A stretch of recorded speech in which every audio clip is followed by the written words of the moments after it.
بسم اللہ الرحمن الرحیم۔ السلام علیکم۔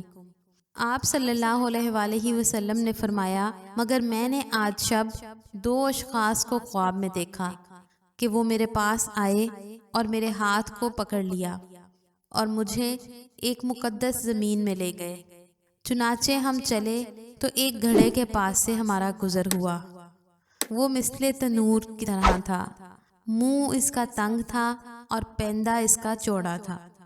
اس گھڑے میں آگ جل رہی تھی، اس کے اندر کچھ برہنہ مرد اور عورتیں تھیں۔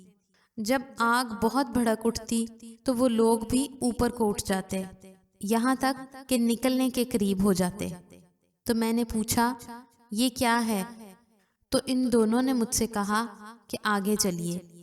جب میں یہ سب کچھ دیکھ چکا تو میں نے ان دونوں سے پوچھا کہ تم نے مجھے رات بھر گشت کرایا، اب بتاؤ کہ میں نے جو کچھ دیکھا ہے اس کی کیا حقیقت ہے؟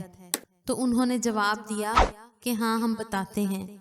وہ لوگ جنہیں آپ صلی اللہ علیہ وآلہ وسلم نے گڑھے میں دیکھا تو وہ زناکار لوگ ہیں، اور میں جبرائیل ہوں اور یہ میکائیل ہیں۔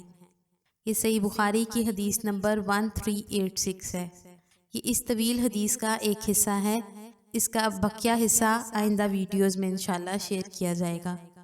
ویڈیو اچھی لگے تو اسے لائک اور شیئر ضرور کریں، اور ہمارے چینل اسلامک پورٹل کو ضرور سبسکرائب کریں۔